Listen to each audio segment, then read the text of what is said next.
Good morning, friends. Myself Satish Kalra. Welcome all of you in my channel Ultimate Science, and I hope that all of you are watching my videos, liking my videos, and learning a lot from my videos. Thanks for your wonderful support.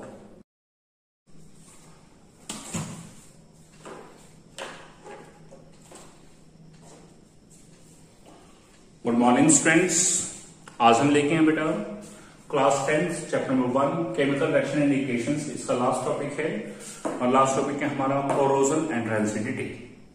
अब क्या होता है corrosion? सबसे पहले हम यदि बात करके चले बेटा, आपने कई बार देखा भी होगा हमारे घर में कोई भी आयरन ऑब्जेक्ट है, भले लोहे का सरिया है, भले लोहे की कोई भी चीज है, बाल्टी में है, मग पर है, कुछ भी है, यदि बाई चांस इसे हम ओपन एयर में छोड़ दें और उसके अंदर बारिश भी पड़ती रहे और धुंध वगैरह भी पड़ रही है, मान लो कुछ ऐसा स्टेज है, तो आप कुछ दिनों के बाद क्या देखते हैं कि उस आयरन ऑब्जेक्ट के ऊपर एक ब्राउन कलर की, रेडिश ब्राउन कलर की कोटिंग आ जाती है और उस कोटिंग को हम बोलते हैं रस्ट। क्या बोलते हैं उसे? Rust. So that rust formation is due to corrosion. अब ये रस्ट फॉर्मेशन किस वजह से है? कोरोजन की वजह से। अब कोरोजन होता क्या है हमारे पास? What is corrosion? The phenomena of eating away of any metal by the attack of atmospheric gases, chemical और water on its surface। तो उसके सरफेस के ऊपर जब हमारे पास एक मेटल के ऊपर हम अटैक हो रहा है इन सब चीजों का, तो उस केस में वो मेटल जो है धीरे धीरे खत्म हो जाती है। सो ये क्या होता है कोरोजन? ध्यान से देखिएगा। It is the process by which metals are eaten up gradually। Metal धीरे धीरे खाई जाती है, लेकिन धीरे धीरे खत्म होती जाती हैं by the action of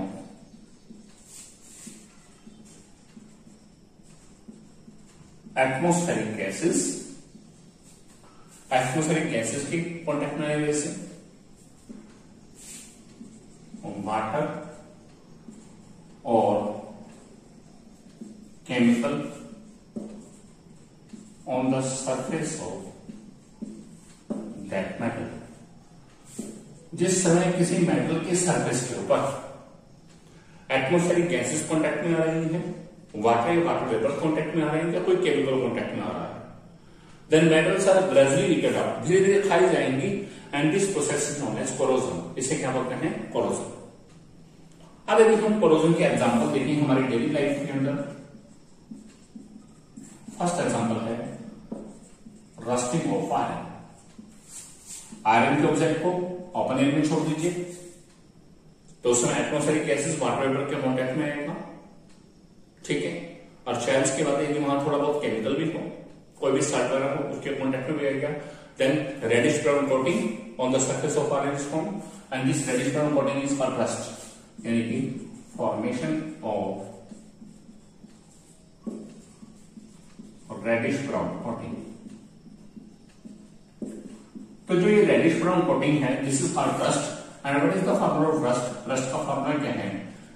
Fe2O3.HH2O। This is the formula of rust, Fe2O3.HH2O। Fe2O3 क्या है? This is ferric oxide. H water molecule dot डाल के हैं, तो ये डॉट वाले जो वाटर मॉलिक्यूल होते हैं this are the water of crystallization. इसके बारे में हम डिटेल में पढ़ेंगे नेक्स्ट चैप्टर में, वाटर ऑफ क्रिस्टलाइजेशन। सेकंड है example tarnishing of silver. Tarnishing of silver का मतलब क्या है? सिल्वर के सरफेस के ऊपर या सिल्वर ऑब्जेक्ट के सरफेस के ऊपर ब्लैक कलर की कोटिंग आ जाती है। हमारे घरों में सिल्वर की ज्वेलरी होती है, सिल्वर के बर्तन होते हैं, ओपन एयर में छोड़ दीजिए, थोड़े दिनों के बाद उन पे ब्लैक कलर की कोटिंग हो जाएगी, यानी कि वो काले पड़ जाएंगे, तो that is also the example of corrosion.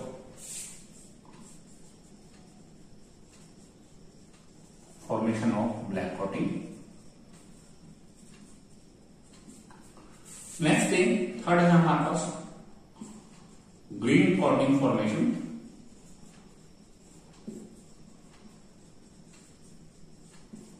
On copper objects. अब जो कॉपर की कोई भी चीजें हैं, भले कॉपर के बर्तन है, भले कॉपर के कॉइन्स हैं, यदि उन्हें हम ओपन छोड़ दें कुछ टाइम के बाद उनके ऊपर ग्रीन कलर की कोटिंग आ जाएगी, so green colour coating formation जो है this is also due to corrosion. So ये तीन क्या हैं, this are the example of corrosion.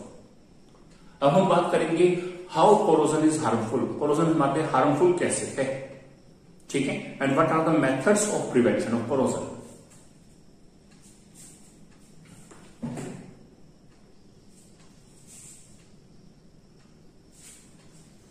अब बात आएगी बेटा हाउ कोरोजन इज हार्मफुल। अब हमारे लिए कोरोजन किस तरह से हार्मफुल है, कोरोजन हमारे लिए कैसे नुकसानदायक है।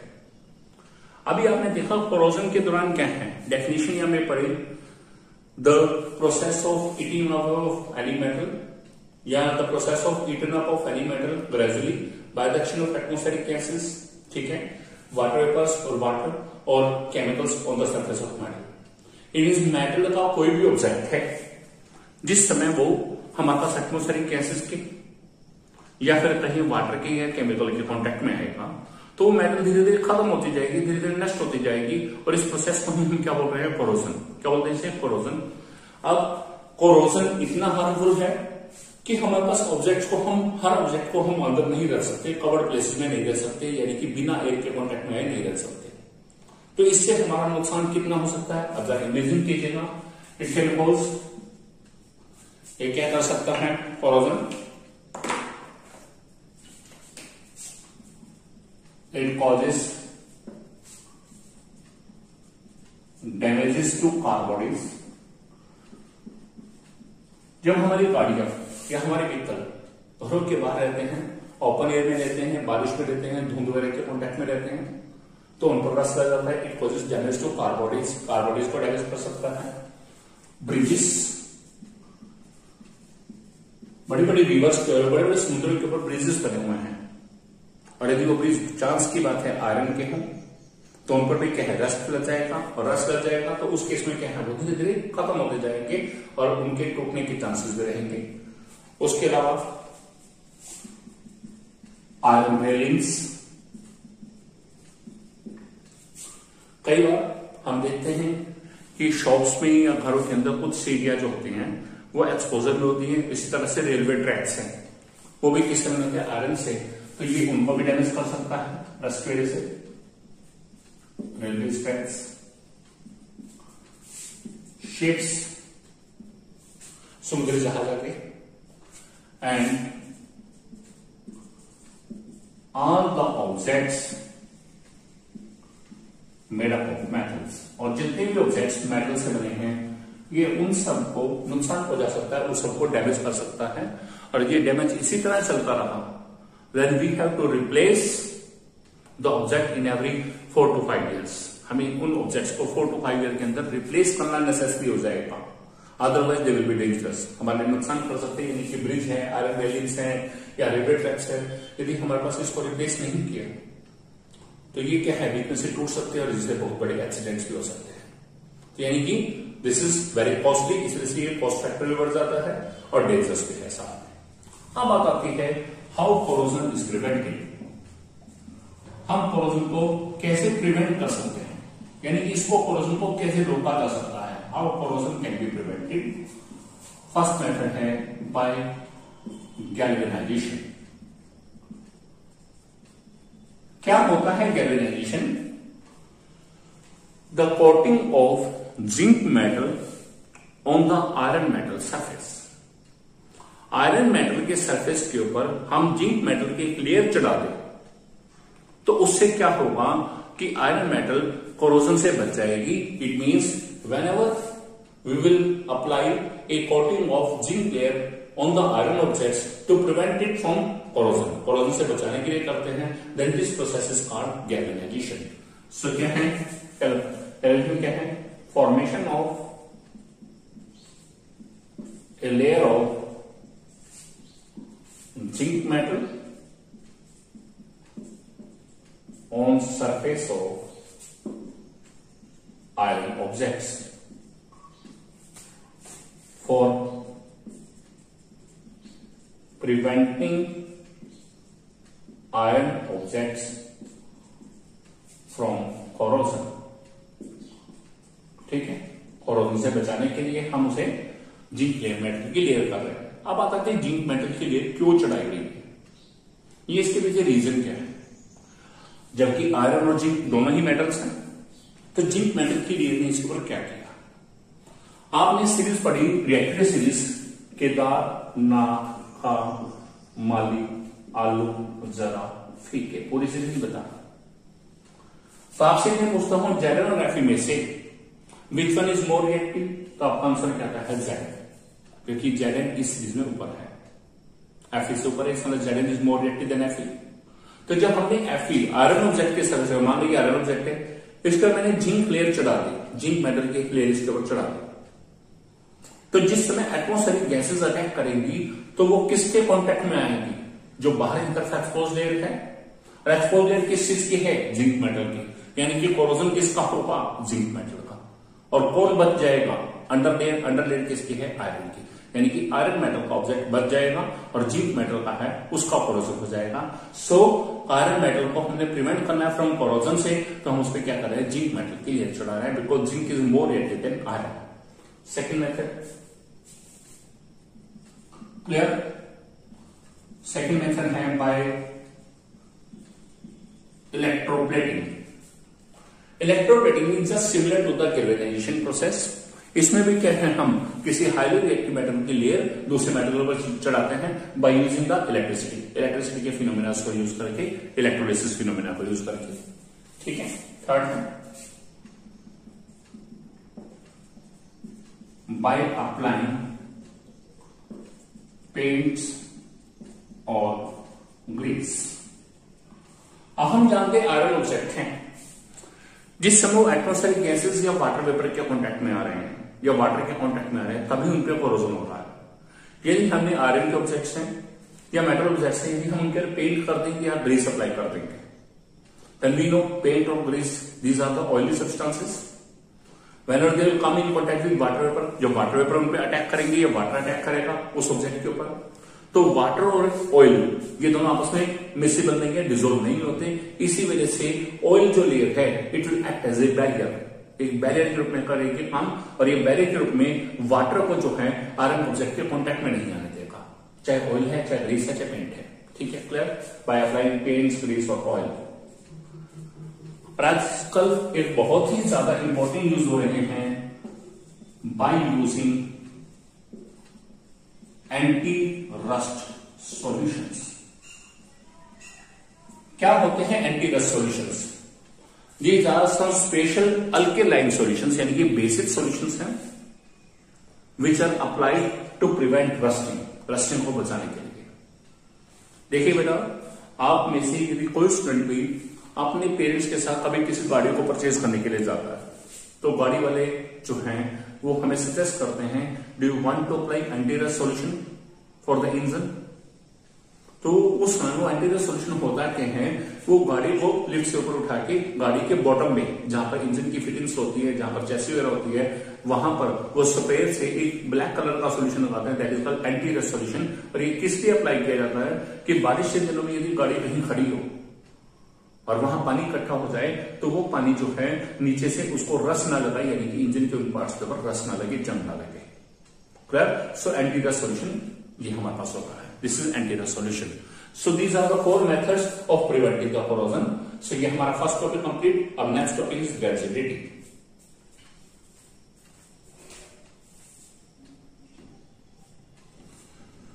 Next topic is rancidity. अब क्या होता है रेंसिडिटी? ये क्या होता है रेंसिडिफिकेशन?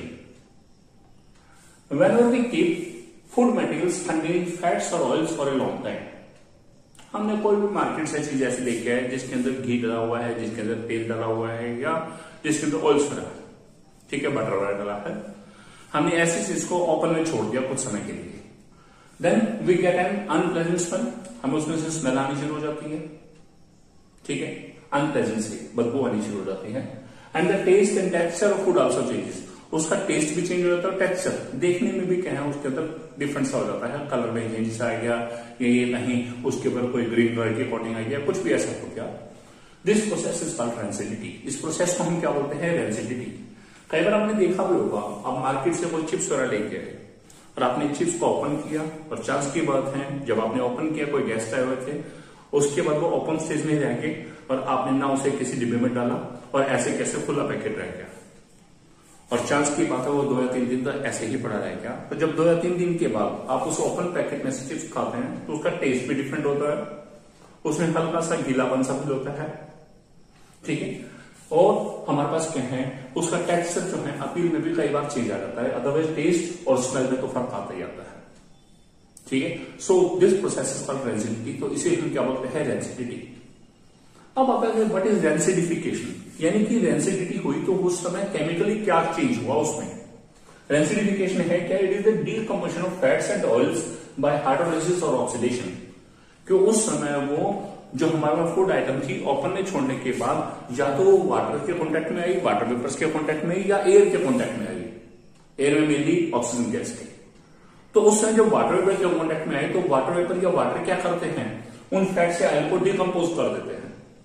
और इसी तरह से जब ऑक्सीजन गैस है ऑक्सीडेशन के दौरान वो क्या करती है, हमारे पास फैट्स एंड ऑयल को डिकम्पोज करते हैं। तो हाइड्रोलाइसिस का मतलब क्या है, अटैक बाय वाटर, वाटर जब ऐड होगा इसमें, and oxidation mean addition of oxygen, तो ऑक्सीजन ऐड होगी। तो जब फैट्स एंड ऑयल्स के अंदर वाटर वेपर और ऑक्सीजन गैस जब इसमें अटैक करते हैं तो उनको डिकम्पोज कर देंगे, और डिकम्पोज करने से नए प्रोडक्ट्स बनेंगे, और नए प्रोडक्ट्स में क्या है, अनप्लेजेंट स्मेल आएगी या टेस्ट चेंज हो जाएगा। तो this process is known as rancidification, इसे क्या बोलते हैं, रेंसिडिफिकेशन। अब बात आता है कि यदि हमारे पास फूड आइटम में इस तरह से रेंसिडिटी हो रही है तो इस तरह से तो हमारे टी फूड आइटम का क्या है, बहुत ज्यादा नुकसान होगा, स्पॉयलेज होगा, और हमारे पास पैसे का भी नुकसान है आफ्टर ऑल। तो ऐसे केस में हम इसे कैसे प्रिवेंट कर सकते हैं, how rancidity can be prevented, rancidity को हम कैसे रोका जा सकता है। और next topic is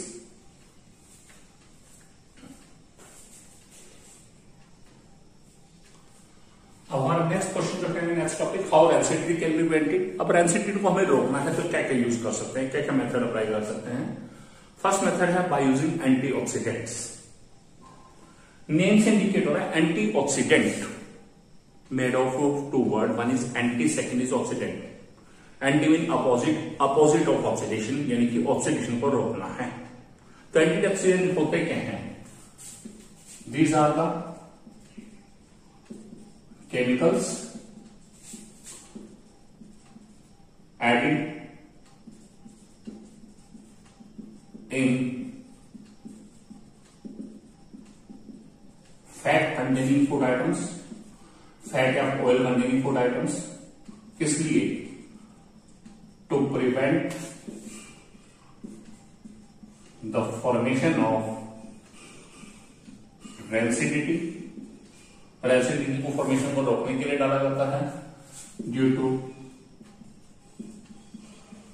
oxidation of food item. तो यदि फूड आइटम की ऑक्सीडेशन हो रही है, यानी कि फूड आइटम ऑक्सीजन के साथ ऐड होने के बाद खराब हो रही है, फैट कंटेनिंग फूड आइटम या ऑयल कंटेनिंग फूड आइटम, तो हम उसके अंदर क्या है, कुछ ऐसे केमिकल डालेंगे जो उसकी ऑक्सीडेशन की स्पीड को कम कर देंगे, यानी कि ऑक्सीडेशन को कम कर देंगे या बिल्कुल खत्म कर देंगे, ताकि ऑक्सीडेशन की वजह से जो रेंसिडिटी डेवलप हो रही है वो ना हो। So these are called antioxidants. तो एंटीऑक्सीडेंट है क्या, these are the chemicals which are added in fat और ऑयल कंटेनिंग फूड आइटम, या तो फैट वाली या ऑयल वाली फूड आइटम में डालते हैं, ठीक है। किस लिए, to prevent the formation of rancidity, ताकि रेंसिडिटी डेवलप ना हो या रेंसिडिटी बने ही ना due to oxidation of food item, food item की ऑक्सीडेशन की वजह से। अब हम कौन से एंटीऑक्सीडेंट यूज कर सकते हैं, examples of antioxidants.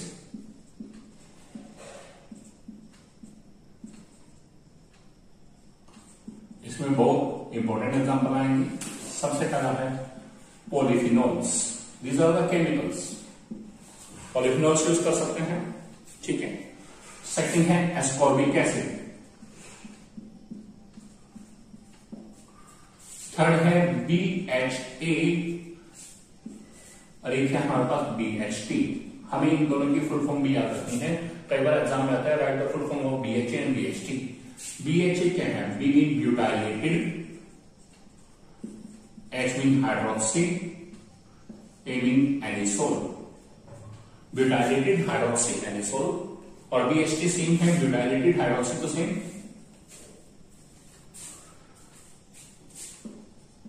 Butylated hydroxy, और T होता है toluene, butylated hydroxy toluene. These are the example of antioxidant। और भी कोई मेथड है जो हम अपना रेजिड्यू प्रिवेंट कर सकें। सेकंड है by keeping food items in air tight containers. Food item को हम किस तरह रख सकते हैं? एयर टाइट कंटेनर्स में, ठीक है। या हम ये भी कह सकते हैं by preventing food items from sunlight और एयर। सनलाइट या एयर से फूड आइटम को प्रिवेंट करना है ताकि उनके एक्सपोजर में ना आए, सनलाइट के कॉन्टेक्ट में ना आए या एयर के एक्सपोजर में ना आए। तो ऐसे केस में हम फूड आइटम को किस तरह रख सकते हैं? एयर टाइट कंटेनर्स के अंदर, ठीक है। एयर टाइट कंटेनर, उसके अंदर क्या है? बिल्कुल भी एयर नहीं जाएगी। थर्ड है हमारे पास by using N2 gas during packaging of food item. हम जानते हैं बच्चे, बहुत से बच्चे जो हैं पैक्ड फूड्स यूज करते हैं, जैसे चिप्स है, कुरकुरे वगैरह है। तो आपने देखा होगा उसे टच करके चिप्स या कुरकुरे का पैकेट फ्लफी होता है। फ्लफी मीन्स बड़ा बड़ा सा होता है। तो उसके अंदर कौन सी गैस भरी गई है? N2 gas. और N2 गैस क्या करती है? N2 गैस क्या है? जब हम उसे ओपन करते हैं या जब उसकी पैकेजिंग की जाती है उस समय वो ऑक्सीजन गैस के साथ उसका कॉन्टेक्ट नहीं होने देती, यानी कि फूड आइटम की ऑक्सीडेशन नहीं होने देती। इसी वजह से उसका टेस्ट एज इट इज रहता है, 4 से 6 महीने तक एक्टिव रहती है। क्लियर है? और कई बार हमने देखा होगा हम प्रेफर ही नहीं करते कि यदि वो हमारे पास जो है कुरकुरे या चिप्स का पैकेट जो है वो फ्लफी ना हो तो हम उसे प्रेफर नहीं करते। क्लियर है? सो ये है हमारे पास using of N2 gas. So these are the methods of prevention of rancidity.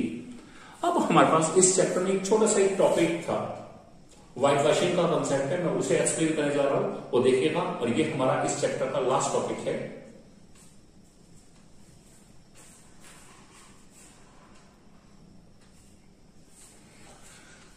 अब हम बताने जा रहे हैं some important facts of chemistry observe in daily life. Daily life के अंदर भी हम इस फैक्ट को ऑब्जर्व कर रहे हैं। क्या है? मैंने आपको व्हाइट वॉशिंग का कंसेप्ट बताया था, calcium oxide plus water vacuum calcium hydroxide plus heat exothermic reaction. अब क्वेश्चन क्या है? Why walls of a building become shining after 2 to 3 days of white washing. जिस दिन व्हाइट वॉश करते हैं उसे 2 या 3 दिनों के अंदर या ये कई बार वेरी नेक्स्ट डे भी वो दीवारों में से चमक आनी शुरू हो जाती है, यानी कि वो दीवारें चमकना शुरू हो जाती है, यानी कि हमें बहुत ज्यादा ग्लॉसी फील आता है। अब बात आता है ऐसा क्यों? First of all we use quicklime for white washing. Use quicklime for white washing. White washing के लिए क्विकलाइन यूज होते हैं and its formula is CaO. Whenever quicklime is added in water plus H2O, then it will form slack line. CO plus water, it will form CaOH twice plus heat is released. Clear है? क्विकलाइन CaO क्या है? ये क्या है? हमारा चूना या सफेदी जो हम लेके आते हैं उसे वाटर में डिसोल्व करते हैं। वाटर में डिसोल्व करने के बाद जो एक्वस सोल्यूशन बनता है that is calcium hydroxide CaOH twice aqueous. CO solid form में है, H2O लिक्विड। और ये हमारा दोबारा ले लेते हैं CO solid plus H2O liquid, it will give COH twice aqueous plus heat or energy. तो CO solid क्या है? This is calcium oxide. Calcium oxide क्या है? हमारा चूना। जब हमने इसे वाटर में डिसोल्व किया, दिस इज वाटर, वाटर में डिसोल्व करते हैं, then it will form calcium hydroxide. This is the aqueous solution जो उन्होंने चूने को पानी में डिसोल्व करके बनाया। This is called slaked lime. हम जानते हैं उस समय वेसल गर्म हो जाता है क्योंकि heat is released. Heat release हो रहा है, so this reaction is exothermic. अब क्या हुआ? दिस एक्वस सॉल्यूशन ऑफ क्विकलाइन यानी कि CaOH twice, this is applied on the walls. इस सॉल्यूशन को स्लैक लाइन को हम पानी दीवार के ऊपर अप्लाई करते हैं ब्रश के द्वारा। अब हमने CaOH twice अप्लाई कर दिया, this aqueous solution. whenever this aqueous solution of calcium hydroxide select line comes in contact with the carbon dioxide gas present in the air, क्योंकि ये उस रूम के अंदर जब हम सांस लेते हैं ऑक्सीजन गैस लेते हैं और कार्बन डाइऑक्साइड छोड़ते हैं या एटमॉस्फेरिक गैसेज में, this calcium hydroxide will react with the carbon dioxide, ये कार्बन डाइऑक्साइड के साथ रिएक्ट करता है and it will form to substances, one is CaCO3 and second is water, CaCO3.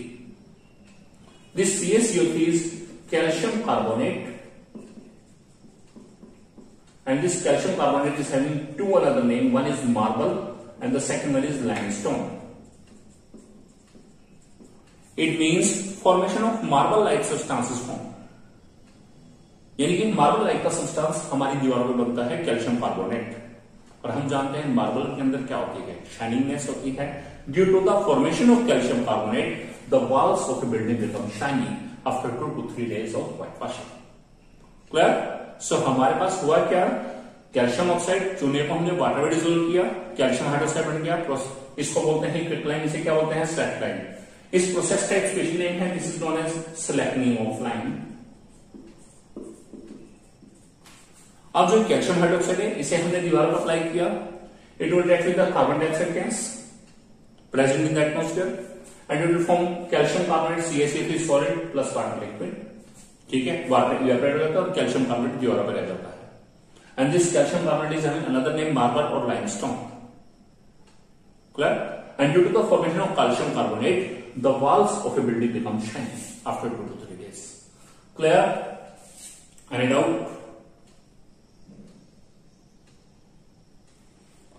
हाँ जी स्टूडेंट्स, ये थे हमारे आज के टॉपिक, रेंसिडिटी.